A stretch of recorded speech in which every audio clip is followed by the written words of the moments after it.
मैं आयुष श्रीवास्तव। आपका स्वागत है इस YouTube चैनल पे।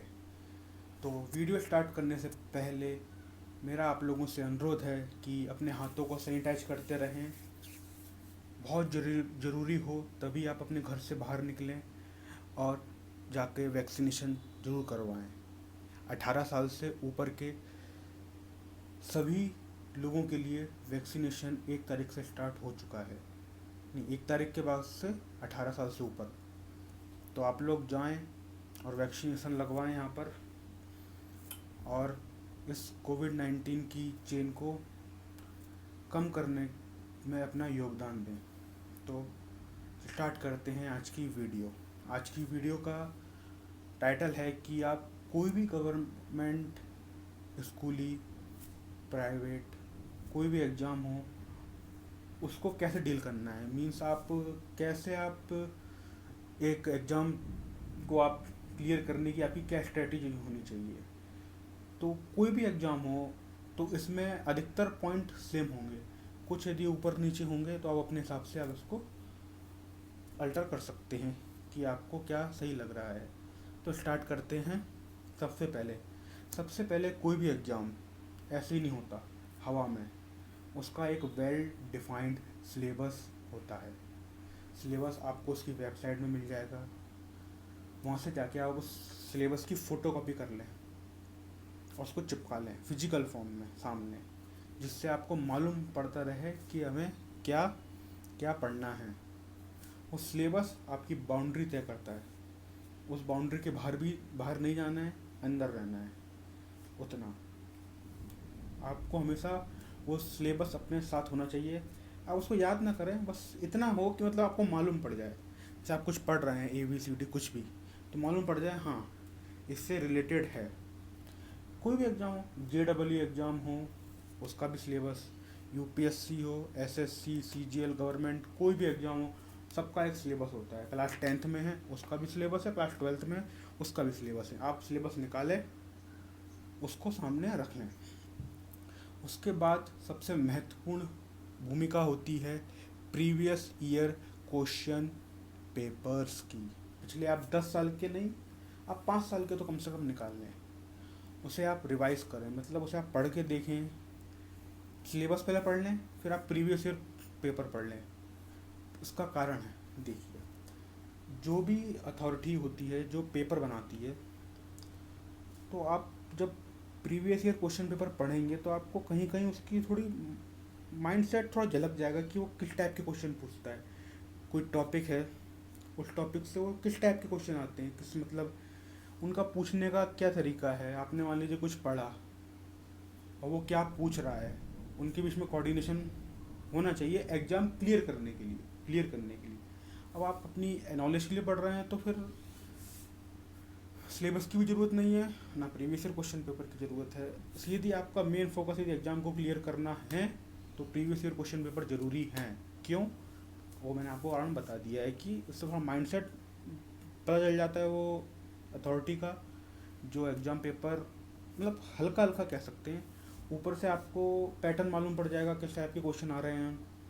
और कोई भी क्वेश्चन यदि आप एकदम एग्जाम में जाएंगे तो एकदम कुछ भी नया नहीं आएगा सामने, एकदम मतलब क्या है कि क्या आ गया, ऐसा नहीं होगा। हाँ मतलब हाँ, इस टाइप के क्वेश्चन अक्सर पूछता है। हाँ कुछ अब हाई लेवल के जो एग्ज़ाम होते हैं जैसे JEE, UPSC, इनको थोड़ा प्रिडिक्ट करना मुश्किल है, नामुमकिन नहीं है, मुश्किल है। आप थोड़ा दिमाग लगाएंगे और थोड़ा अच्छे से सोचेंगे ना तो हो सकता है, आखिर वो भी इंसान ही है।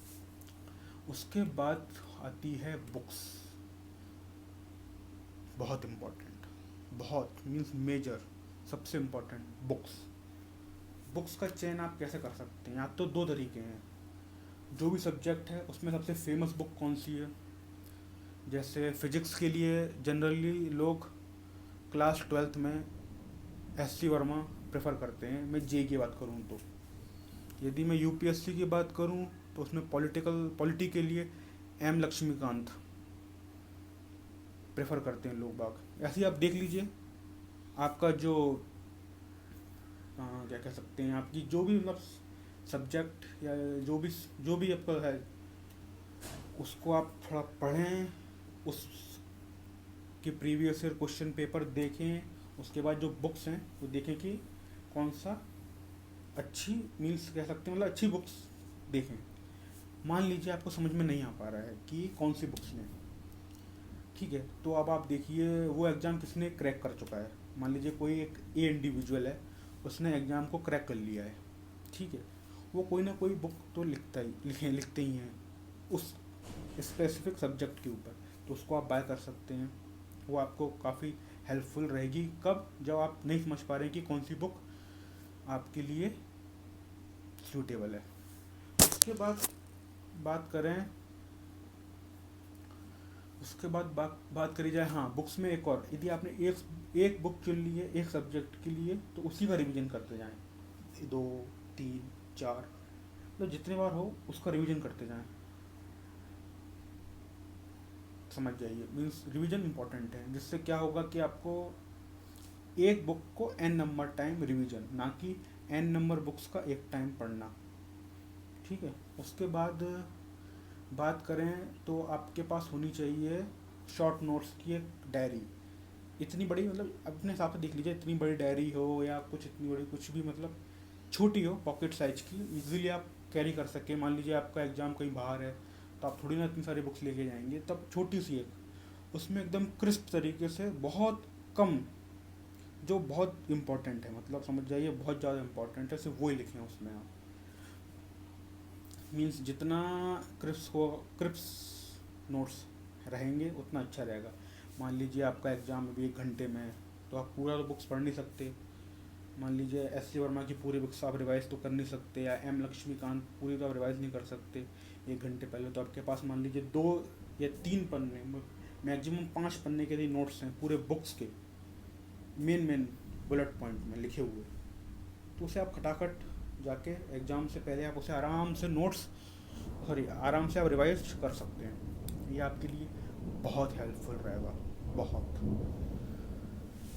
तो लास्ट में हमें कंक्लूजन में, सबसे पहले जिस भी एग्ज़ाम है उस एग्ज़ाम का सिलेबस, देन उसके बाद प्रीवियस ईयर क्वेश्चन पेपर, उसके बाद कोई भी मीन्स उसी सब्जेक्ट की एक book and number time revisions, ना कि एंड बुक्स एक बार पढ़ना, ठीक है।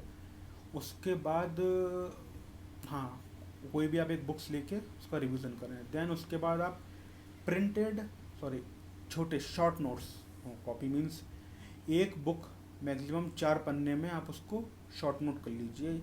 ये आपके लिए कब इम्पोर्टेंट है, जब आप एग्ज़ाम से पहले उसको पढ़ लें।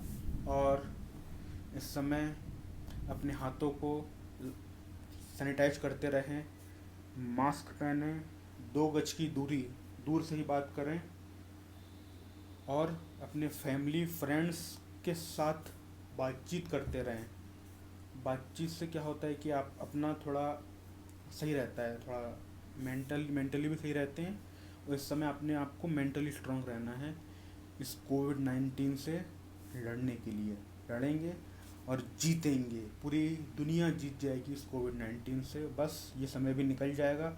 बहुत बहुत धन्यवाद।